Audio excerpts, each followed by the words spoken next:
રજૂઆત કરો પબ્લિક એટલે ફરિયાદ કરવાની વાતો કરે છે. જો આ પ્રમુખ પતિ આયા જો લઈને ગયા આ જો આ પ્રમુખ પતિ જો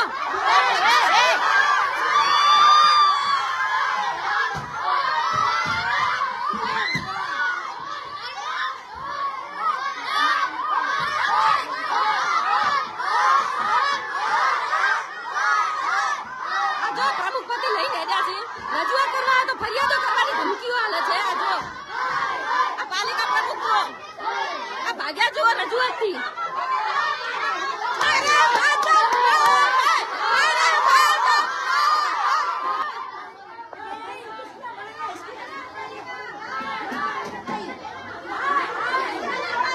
બેહી દો બધા અહીંયા બેહી દો બધા બેહી દો અહીંયા ચલો અહીંયા બેસો બધા તમે જો આઈડિયા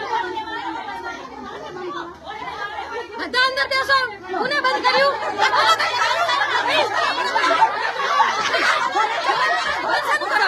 ખોલો વચન કર્યું ખોલો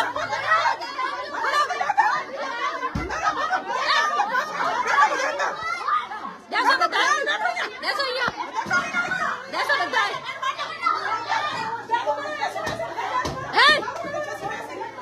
કોઈ ચીજ નહીં અંદર આવી જાઓ બધા. આપણે જે રજૂઆતો લઈને અત્યારે વિડીયો લાઈવ છે. લાઈવ ની અંદર બાગુ રાધનપુર તમને જોવે છે બરાબર. અને લાઈવ મીડિયાના માધ્યમથી કહેવા માંગીએ છીએ કે અત્યારે અમે અહીંયા રજૂઆત કરવા માટે નગરપાલિકાના પ્રમુખ જોડે આવ્યા હતા. ભાવનાબેન હાજર હતા. ભાઈ આ બાજુ કેમેરો કરો તો. આ ભાવનાબેન અહીંયા હાજર હતા અને ભાવનાબેને બધા રજૂઆત કરી તો બધાને ગાળો દેવા માંડ્યા ભાવનાબેન. અને ખરાબ ગાળો દઈ અને જેવું તેવું તમારી જોડે વર્તન કર્યું ને ખરાબ વર્તન ભાવનાબેન કરવા માંડ્યા. એમને વોટ લીધો છે તો એમની ફરજમાં આવે છે 1963 ની અધિનિયમ 87 ની કલમ મુજબ આ લોકોને પૂરતી વ્યવસ્થા આપવી પડે એમની ફરજમાં આવે છે. છતાં ભાવનાબેન બધાને ધમકાઈ ગયા અને ભાવનાબેન એવું કહે છે પોલીસને બોલાવો ખોટા કેસ કરું તમારા ઉપર આવી ધમકી આપી રહ્યા છે. આને બધાને કહે છે કે હું પોલીસ બોલાઈને આવું છું ભાગી ગયા છે અહીંયાથી. અમે પોલીસથી ડરતા નથી. અમે અમારા હક માટે બેઠા છીએ. અમે શેના માટે બધા આવ્યા છો?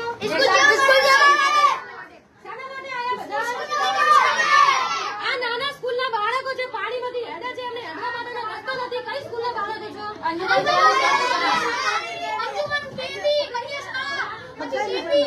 હજુ આ નાના ભૂલકાઓ એમની શાળાનું અત્યારે સ્કૂલ ચાલુ થઈ છે એની માટે આવે તો બધા છતાં કોઈ એમનું સાંભળતા નથી. નગરપાલિકાની ભાજપ શાસિત નગરપાલિકા અત્યારે એમની મનમાની કરી રહ્યા છે. આ બરબાદ કરે છો ને બધામાં કારણ પાણી બહુ છે તો છોકરા ભણવા જાય નહીં હતા. આ બેનન ની તકલીફ બધી આગળ આવી જાઓ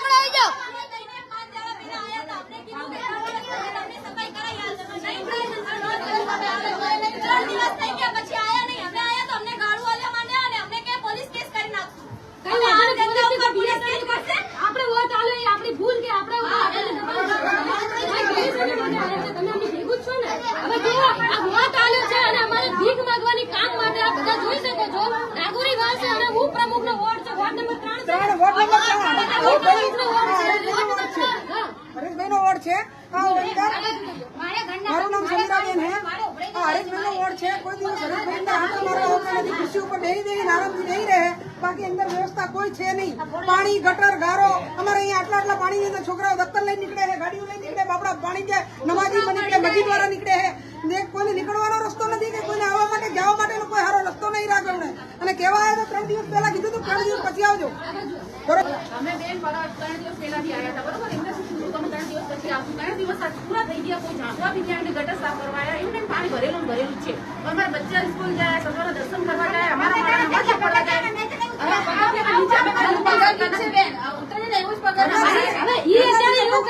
કોંગ્રેસ વખત સાફ નહીં કર્યું. કોંગ્રેસ તમારા વખતે સાફ કરવા આવતી જ નથી.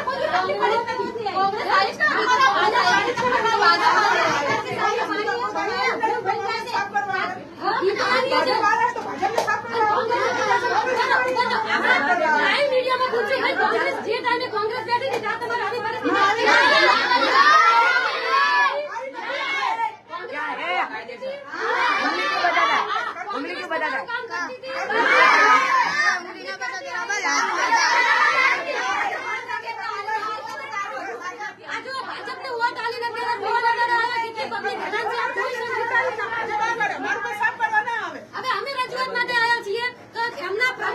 વિક્રમભાઈ જોશી આવીને આપ શબ્દ બોલી ગયા જેવું તેવું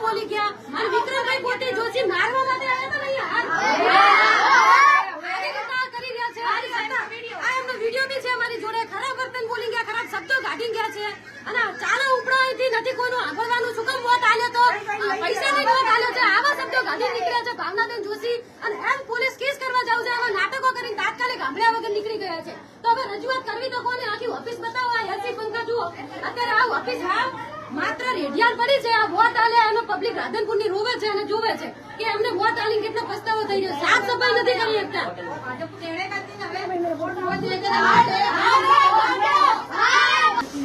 સીઓનું ચેમ્બર બી ખાલી છે. ચીફ ઓફિસર તો કદી હાજર હોતા જ નહીં. રજૂઆત કોને કરી? પાલિકા પ્રમુખ ઊંધી પૂંછડીયા ભાગ્યા.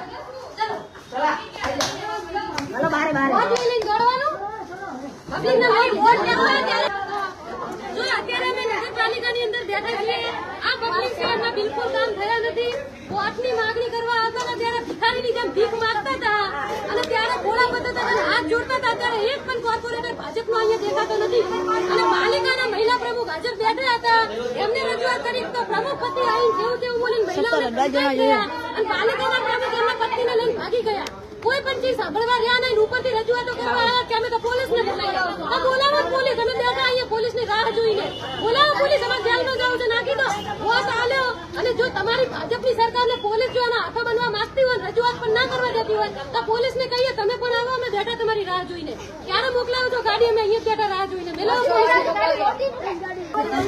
પછી રાજીનામું આપી દો નગરપાલિકામાં. રાજીનામું ના થતું હોય તો રાજીનામું આપી દો. અમે ખૂબ સેવા ભાવી અને સારા માણસ છે અને હવે સારા માણસનું જે તમારી જોડે સાચેલું પદ છે આનું ભાજપમાંથી રાજીનામું આપી દો. આ જો પબ્લિકના વોટ લીધા છે તો જવાબ આપો. હરેશભાઈ ના જવાબ દેવો તો ચાલુ છે. તમારો ફોન ચાલુ છે. ઉભા છીએ. આપણો જે સદસ્ય છે ને આપણી ભૂલ હતી કે આપણે એને વોટ આલ્યો તો. અત્યારે વોટ આલ્યો છે એટલે ઈ કદાચ સાડી ઓઢીને અંદર હંતાઈ ગયા છે કે છુપાઈ ગયા છે. જુઓ, મોઢું બતાવવાને લાયક નથી. આવી હાલત રાધનપુર નગરપાલિકાના સદસ્યોની થઈ ગઈ છે. મોઢું બતાવવાને લાયક નહીં. તમે વિચારો. આ જુઓ, હરેશભાઈ પોતે ઉપપ્રમુખ થઈને બેઠા છે અને સંતાઈ ગયા છે. મોઢું પણ દેખાડી શકતા નહીં પબ્લિકને. એમના વિસ્તારની પબ્લિક આવી છે. અત્યારે એમને જોવા માટે આવી છે, એમને સાંભળવા માટે આવી છે. અને હરેશભાઈ બહાર નીકળી શકવાની હિંમત નથી રાખતા. એનું કારણ શું? પાલિકામાં જે હતા પાલિકાના પ્રમુખ ભાવનાબેન, એમના પ્રમુખ પતિ વિક્રમભાઈ બંને આવીને ભાગીને દોડી ગયા.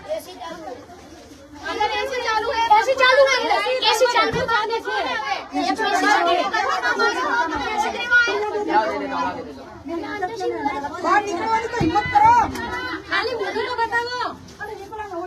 જયારે વોટ લેવા આવ્યા હતા ત્યારે તો માફી માંગતા હતા, હાથ જોડતા હતા. હવે તો બહાર નીકળો તમે. હવે આપણે હાથ જોડો.